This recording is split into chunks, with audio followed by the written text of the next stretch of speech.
Le tournesol est fondamental chez Kiefer, d'autant que vous voyez ici, le tournesol est toujours lié à la présence du corps humain, tournesol gigantesque. Pour moi, le tournesol, quand il est mûr et lourd, penché vers le sol avec les grains devenus très noirs au milieu de sa couronne, eh bien j'y vois le firmament avec les étoiles.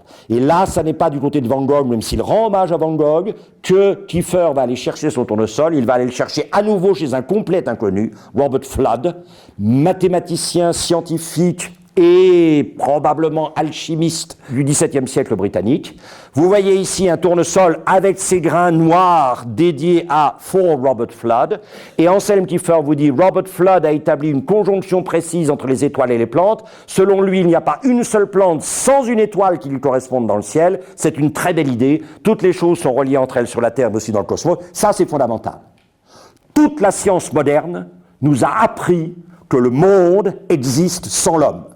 Et que le grand rêve qui avait été celui de toute la philosophie pré-révolution scientifique, qu'en fait le macrocosme n'était que la reproduction magnifiée du microcosme humain, et donc que l'homme était bien la mesure de toute chose, et que le monde était là pour l'homme, et que c'était l'homme qui donnait son sens au réel, toute la révolution scientifique dénie ça. Il n'y a pas de rapport entre l'homme, qui est un accident du temps et de l'histoire, et le reste du macrocosme. Et ça, c'est prodigieux.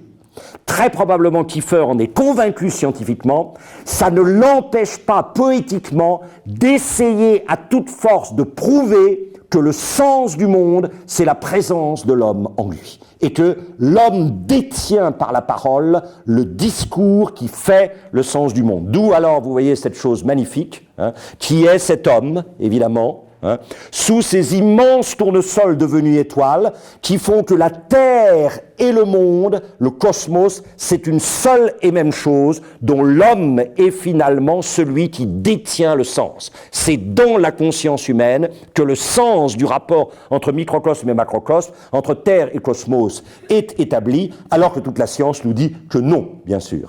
D'où effectivement cette admirable chute d'étoiles qui fait de l'homme en quelque sorte celui qui rassemble toutes les étoiles pour leur donner sens. Et alors que la nature soit brisée effectivement par cette violence à la fois puissante et dérisoire qui est ici, ou que finalement Kiefer nous dise en grand romantique, frappe-toi le cœur, c'est là que le génie, c'est-à-dire c'est la souffrance qui va déposer sur la neutralité de la neige blanche les taches de couleur qui commenceront à articuler du sens. Finalement, effectivement, Kiefer se résoudra à réaliser ces immenses toiles de 6 mètres de large et de 3 mètres de haut, où de la terre brûlée et gaste que nous avons vue tout à l'heure finira, comme le dit Isaïe, alors effectivement la terre s'ouvrira, elle produira un sauveur, des nuées descendront la rosée fertilisante, et vous, cieux, vous ferez pleuvoir sur la terre les justes.